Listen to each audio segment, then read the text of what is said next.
A través de RPP Noticias, La Voz del Perú. Soy el doctor Elmer Huerta. Muchísimas gracias por permitirme que los y las acompañe en esta tarde del miércoles 23 de diciembre del año 2020, año de la pandemia.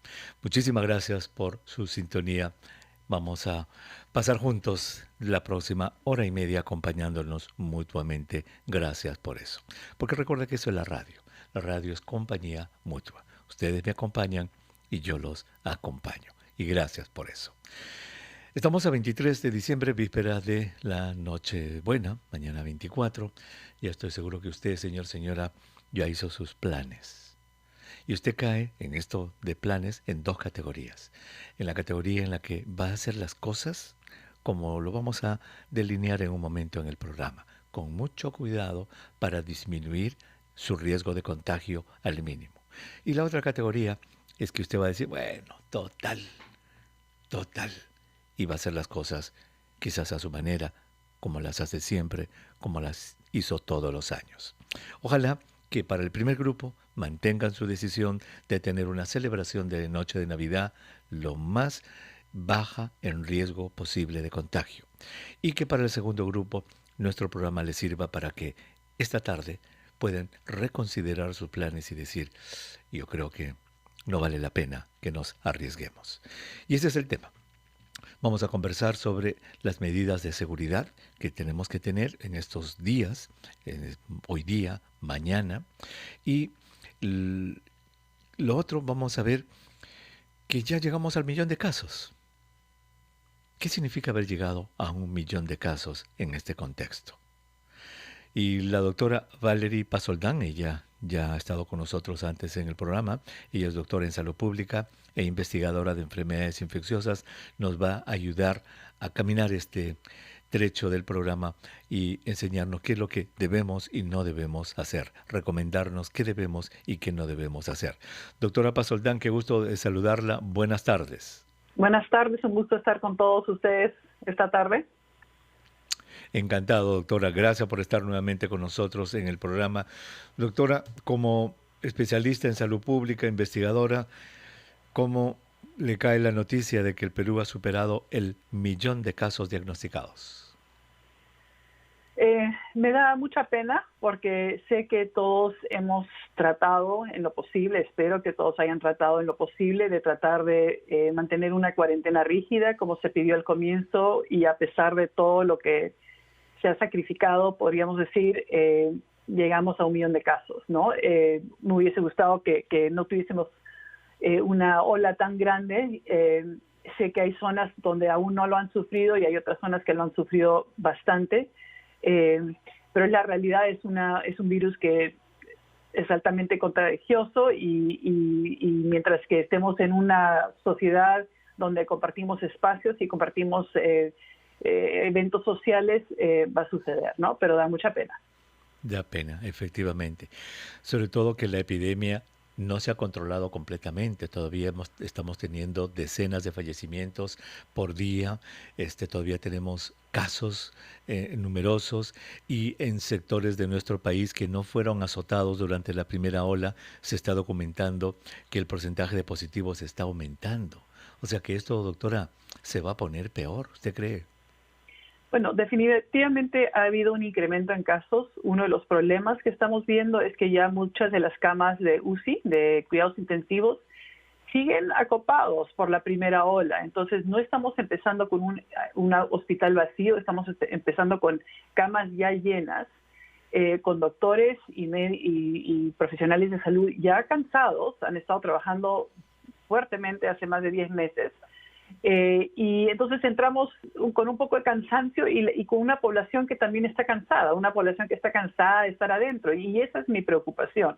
Los doctores, las enfermeras, los profesionales de salud van a seguir atendiéndolos.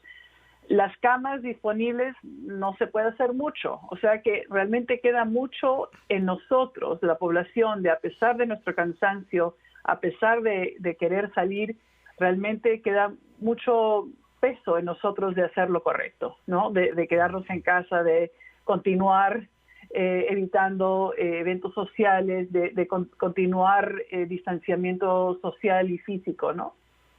Uh-huh. Ahora, yo pienso eh, que hay, digamos, obviamente muchos segmentos de nuestra sociedad y yo estoy convencido, doctora, que las personas que escuchan RPP Noticias con asiduidad, que escuchan los mensajes, que se dan cuenta de lo que está pasando, yo estoy convencido que la mayor parte de los oyentes de RPP Noticias son gente que respeta las reglas, como usted dice, se distancia, etcétera, etcétera. Pero eh, n- lo que vemos en la televisión, lo que nos muestran las imágenes y la gente que camina en las calles de esos centros comerciales están llenos, las calles, las tiendas, es como que para un gran segmento de la población no ha pasado nada. ¿Cómo llegamos a ellos, doctora? Ese es el reto de salud pública. ¿Cómo llegamos a esos grandes segmentos de la población que no reciben el mensaje? Es bien difícil, porque a pesar de que hay algunos que se quejan de por qué nos están cerrando de nuevo esto y por qué nos están cerrando y poniendo más regulaciones y reglas y ya no quiero más, la verdad es que hay todo un sector de la población que no está acatando las medidas, que está yendo a mesa redonda, a los centros comerciales. Ven las fotos, están con una aglomeración Mm, bárbara. Entonces, correcto. eh, tienen que pensar que, o sea, no solamente son el riesgo que se están dando a sí mismos, tal vez ellos están dispuestos a tomar el riesgo. Pensemos en, o sea, en todas las familias, en los familiares, y pensemos cuando hablamos de que hemos llegado a 1 millón de casos, pensemos en cuánta gente en nuestro entorno ha perdido a alguien que aman, ¿no? Han perdido a una persona y después te dices, ¿valió la pena realmente salir a comprar desesperadamente un par de días antes de la Navidad? O sea, si es que pierden a un familiar o una persona querida, ¿valió la pena? Ujú. Sí, pero el reto persiste. ¿Cómo llegamos a ellos? Eh, es difícil saberlo porque se repite el mensaje una y otra vez, se han hecho medidas, a veces pienso que las políticas de cerrar las playas, de cerrar carros particulares, todas esas cosas realmente está dirigido porque hay gente que no importa cuántas veces se lo digas, necesitan que alguien le ponga la ley. Así se hizo el cambio de comportamiento con cinturones en el carro, ¿no? La gente sabíamos que era mejor para seguridad, no lo hacían y se convirtió en una ley, la gente lo hace, ¿no? Lo mismo con los cascos para las motos, ley, cambio. Eh, el problema es que cuando hacemos una regla para todos, los que sí están tratando lo mejor posible por acatar las normas, de pronto se les para a ellos sus movimientos a pesar de que lo están haciendo de una forma Ujú. medida y controlada. Correcto. Y en el sentido del mensaje, precisamente usted lo acaba de decir, ¿verdad? Tener un solo mensaje para todos tampoco quizás sea lo más conveniente. Lo que no hemos visto son segmentos, perdón, mensajes segmentados para las diversas capas de nuestra sociedad, ¿verdad? Con gente a la que ellos puedan hacerle caso.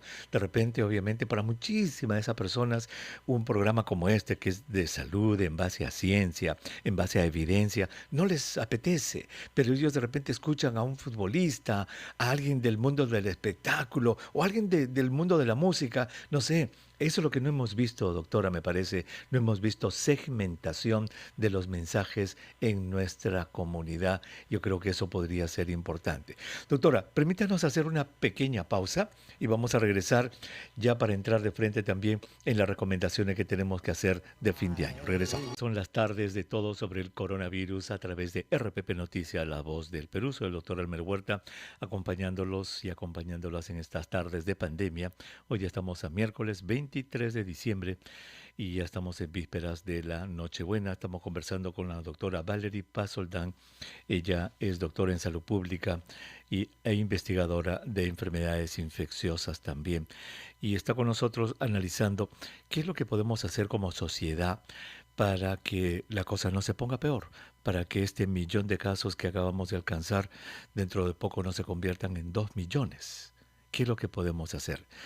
Doctora, entonces hemos convenido en que una de las cosas que hay que hacer quizás sería segmentar los mensajes para que llegue a diferentes estratos de la sociedad, para que se pueda entender, porque de otra manera no se explica cómo mucha gente parece que no es que no entiende, sino que el mensaje no ha sido claro probablemente para ellos. Doctora, pero en un contexto, y usted como especialista en salud pública lo sabe muy bien, los fenómenos no ocurren en el vacío, sino ocurren dentro de contextos. Y en un Perú que tenemos en este momento con políticamente convulsionado, socialmente convulsionado, con tomas de carreteras, con problemas que no se han todavía este, tratado bien, con una vacuna que no está en el panorama ni de cerca, en estas vísperas de Año Nuevo, de Navidad, la temporada del verano que se viene. ¿Cómo podemos enfrentar esto, digamos, ya sé que es una pregunta muy difícil, pero ¿cómo podemos establecer un plan de trabajo en esta situación tan convulsionada como vivimos ahora? Muchas veces cuando tratas de cambiar un comportamiento de una persona, tienes que ver todos los ejes en los cuales, de los cuales pertenece, ¿no? Entonces ves al eje del individuo, ves al eje de la familia, su comunidad y las políticas, ¿no? Entonces creo que para cambiar comportamiento tenemos que pensar en todos los niveles a los que tenemos que estar trabajando. El nivel político está tratando de poner medidas para tratar de cambiar nuestros comportamientos, no siempre efectivamente. También nos vamos a guiar mucho por la comunidad. Tal vez yo diga, yo no voy a hacer nada esta Navidad, pero veo que todos mis vecinos están haciendo algo, los amigos de mis hijos van a recibir algo y los míos no, entonces yo misma tal vez cambie mi comportamiento porque veo que parece que soy la única exagerada, ¿no? A nivel individual también es difícil cambiar comportamientos que hemos hecho año tras año y la Navidad justamente es una tradición, o sea, es justamente una de esas cosas que como familias tenemos una tradición sobre esa fiesta. Entonces es difícil cambiar una tradición así nomás. Por lo tanto, creo que tenemos que ser un poco creativos.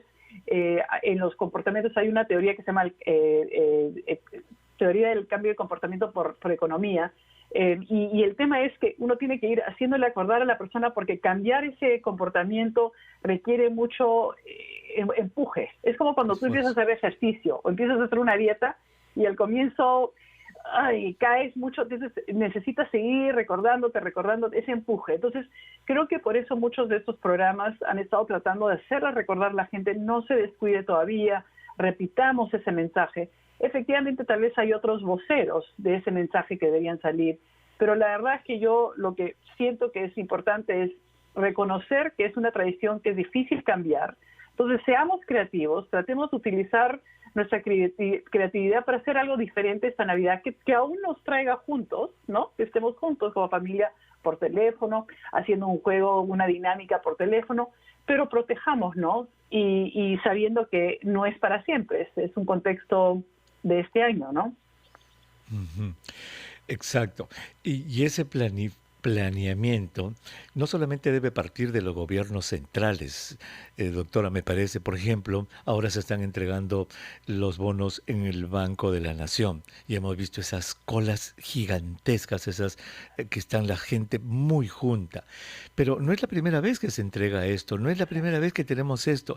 Entonces, es mi entender que yo creo que eso ya no depende ni de la ministra de Salud, ni depende del presidente. ¿Quién es el gerente general de los bancos de la Nación del Perú? ¿Quién es ese señor o señora que no se ha dado cuenta que su institución es la que está propiciando estos contagios? Que, ¿me entienden? O sea, tiene que Sí, haber iniciativa de otros sectores. No todo debe venir del presidente, de la ministra. A absolutamente. eso me refiero. Estoy de acuerdo. Por ejemplo, los mercados. Salió un artículo hace un par de meses de que en San Juan del Lurigancho hay un mercado para la población de 300,000 personas. Entonces, todos tienen que ir a ese mercado. Y sabemos que no todos tienen refrigeradora, que algunos compran a diario por necesidad.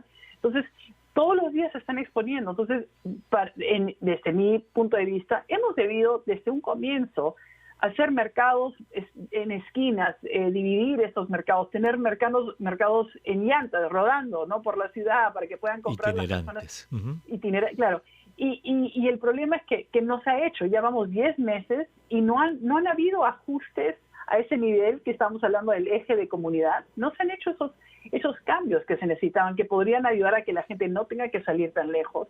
Ese es un ejemplo. Lo de la distribución de los bonos, lo de la distribución de la comida. La comida tradicionalmente se ha hecho a través de comedores populares y ciertos programas, y los otros programas realmente han sido a través de colegios.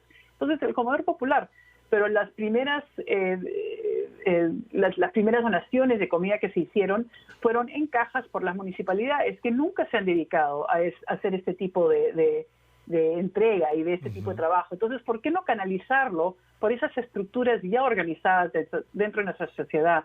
Creo que un poco lo que falta es incorporar diferentes ideas de otras disciplinas de las ciencias, también del sector privado, porque aprendemos mucho. Entonces, creo que ha habido un cierto cierre de quienes están manejando el COVID y siento que no siempre ha habido una apertura para escuchar otras ideas o incorporar a otras voces, y más bien cuando hay otras voces muchas veces hay un pare. Esa ha sido mi perspectiva, ¿no? Y se ha desaprovechado la capacidad humana que tenemos acá para poder apoyar con eso. Correcto, yo estoy de acuerdo. Y para agregar, complementar lo que usted dice, que estoy completamente de acuerdo, quizás faltan iniciativa de gerentes, iniciativa de gente que no tenga que ver con cosas en su entorno, ¿verdad? Como usted dice, los propios mercados. ¿Quién dirige un mercado? ¿Quién es el gerente de ese mercado? ¿Cómo puede hacer? Esa iniciativa es que como me parece que no la vemos. Entonces es como que estamos esperando directrices del gobierno central cuando podemos tranquilamente improvisar, ver nuestra realidad y hacer cambios en nuestro entorno próximo sin esperar que vengan las directivas de los gobiernos centrales. Pues, doctora, vamos a seguir conversando. Por favor, permítanos hacer una pausa.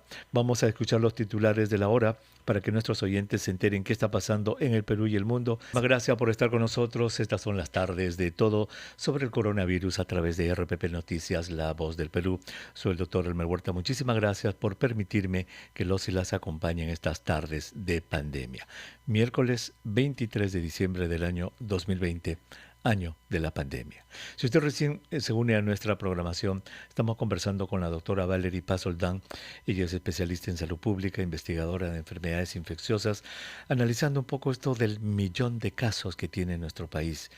Somos uno de los 16 países del mundo que tiene ya más de 1.000.000 de casos. De estos 16 países que tienen más de 1.000.000 de casos, 5 se encuentran en América Latina. Argentina, Colombia, México, Perú, Brasil. Eso no es casualidad. Doctora, ¿qué le hace pensar esto de que de los 16 países con más de 1.000.000 de casos, nuestra región de América Latina sea sobre representada? Tenemos 5 países. Lo que me hace pensar es que tenemos un sistema fragmentado, no acostumbrado a lidiar con estos problemas. Desde mi punto de vista, tenemos un sistema muy basado en nivel hospitalario, pero el nivel primario se ha descuidado. Por lo tanto, y si hablas con cualquier persona, no es algo que no les gusta, o sea, nadie le gusta ir al doctor, pero usar el servicio de salud es pesado, ¿no? Entonces, creo que en vez de dedicarnos a innovar y a utilizar innovaciones en el cuidado de nuestros pacientes y hacer un enfoque a nivel del paciente, qué es lo mejor para el paciente, no qué es lo mejor para mí como médico o para enfermera o a quién le corresponde hacer qué cosa, sino cuál es lo mejor para el paciente. Entonces, pienso en Latinoamérica y sospecho que muchos tenemos este tipo de sistema que no ha habido una inversión fuerte en fortalecer el sistema de salud. ¿Y qué piensa de lo que algunos dicen que no, lo que pasa es que los latinoamericanos somos gente que tenemos un comportamiento diferente, somos muy familistas, colectivistas, besucones, no nos gusta que nos digan, que nos restrinjan, somos diferentes?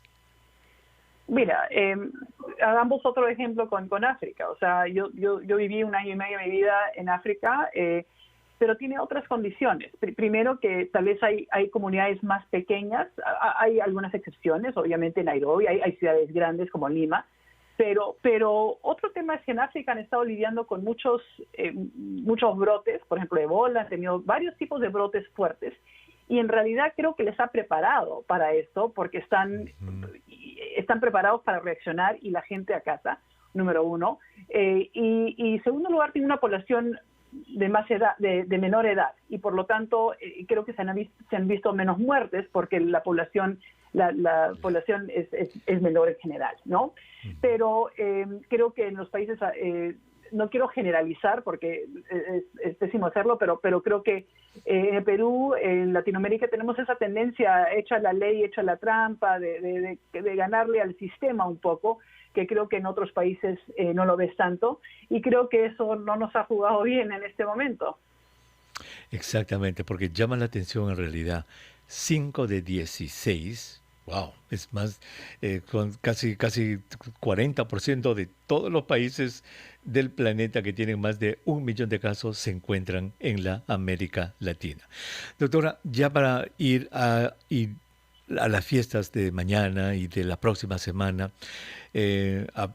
a pesar de ser reiterativos, vamos a recordarle a todos nuestros oyentes, como dije al comienzo, para que aquellos que van a hacer las cosas bien reciban el mensaje adecuado como debe ser y obviamente que lo sigan haciendo y que puedan diseminar el mensaje. Y aquellos que habían pensado hacer otra cosa, esperamos cambiarles de idea. Doctora, ¿cómo deben ser las celebraciones de bajo riesgo de contagio para el coronavirus mañana y la próxima semana? Lo importante es que uno sienta que tiene control de su nivel de riesgo, ¿ok? Entonces, y todos tenemos ese control si conocemos lo que podemos hacer. Entonces, uno, usar sus máscaras. Y no estoy diciendo usar sus máscaras donde tienen la nariz salida o la tienen acá en la barbilla. No les va a proteger de nada si la tienen en la papada, ¿no? Ok, uno. Número dos, distanciamiento. O sea, mientras más espacio hay entre usted, las personas que están hablando, mejor. Menos gente, o sea, si pueden hacer reuniones pequeñas, eso va a ser mejor que una reunión con todos, porque hay simplemente más personas, más virus, más posibilidades de que haya contagio. Y lo más importante para mí en realidad es la ventilación, que haya una buena ventilación. Si van a escoger un lugar en la casa, que sea un lugar o afuera o en el techo o que tenga ventanas grandes donde puedan ventilar bastante, pero siguiendo usando su máscara. Ahora, es difícil comer con una máscara puesta. Entonces, no significa que, como ya comí sin mi máscara, entonces ya no me la pongo porque ya no importa. Sí les va a ayudar. Entonces, sí, que todo lo que estamos haciendo es minimizar el riesgo. No es blanco y negro. Hay muchas etapas de gris.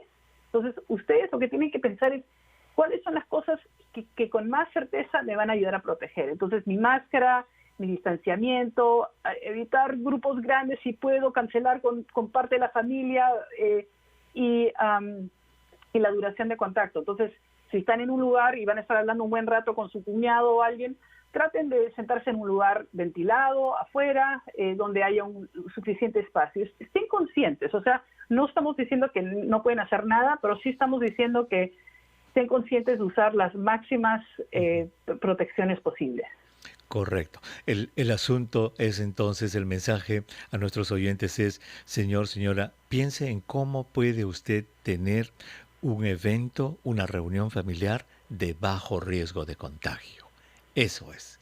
Porque el riesgo cero sería que no haga nada y se quede encerradito en su casa y que nadie lo visite. Obviamente ese es un riesgo cero, pero nadie la va a pasar así, probablemente. Pero entonces, ¿cómo puedo hacer, como dice la doctora, para tener una reunión que sea de muy bajo riesgo de contagio? Háganlo en un lugar abierto. Si usted no tiene un patio, no tiene una azotea, no tiene un jardín y va a hacer una reunión, hágalo en un lugar que esté muy ventilado, con ventanas grandes y con poca gente y que estén usando sus mascarillas todo el tiempo, excepto al momento de comer. Doctora, ¿y qué se le puede decir a los oyentes con respecto a invitar gente que vive en hogares diferentes? Amigos, familiares que viven en hogares diferentes. Plantéense hacer doble fiesta el próximo año, pero por ahora la respuesta es no. O sea, están abriendo las puertas a una posible tragedia. O sea, hagan algo diferente este año, sean más creativos, encuéntrense más tarde para una cerveza en el parque, un sitio donde pueden estar ventilados y pueden ver al amigo, pero no lo hagan. O sea, simplemente tengan a su grupo pequeño, no se puede evitar que haya algo, es la Navidad, pero reduzcan el riesgo y eso significa no ver a los amigos esta vez. Cambiar, exacto. Sí. No ver a los amigos, o sea, la familia. Comprométanse ustedes consigo mismos a hacer un cambio esta Navidad. Solo para esta Navidad.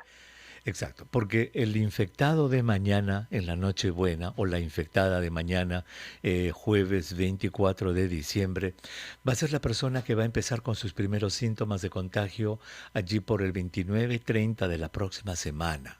Si se complica, va a complicarse en la primera semana de enero, 5, 6, 7 de enero va a estar empezando a complicarse, quizás entrando al hospital el 8, 9, 10 de enero, y de allí, si sigue complicado, quizás el 12 de enero, doctora, va a llegar a cuidados intensivos, estar 10 días allí como promedio y fallecer para el 22, 23, 24 de enero, un mes después. Así va a Vean ser. lo que ha pasado, vean lo que está pasando en Estados Unidos, tienen su Día de Gracias y al mes de que ha Uf, pasado esto, están volando los casos. Entonces, correcto, correcto. aprendamos de lo que estamos viendo en otros países Así es. eh, y no pensemos que somos Superman o Superwoman, ¿no? Exacto. No pensemos que los peruanos somos de una raza diferente. No, Muy bien. somos Doctora, humanos. muchísimas gracias por haber estado con nosotros. Que tenga usted una feliz Navidad con su familia. Muchas gracias por acompañarnos en los programas aquí en RPP Noticias. Igualmente, un placer. Feliz Navidad a todos. Cuídense. Gracias. La doctora Valerie Paz Oldán, ella es especialista en salud pública, así que recuerde, señora, modifique sus planes. No va a pasar nada. No va a pasar nada. Y el próximo año, usted, oiga, la va a pasar mucho mejor con todos los miembros de la familia completos. Porque si no, de repente puede perder a alguien este año o el próximo. Regresamos. Vamos a analizar los números.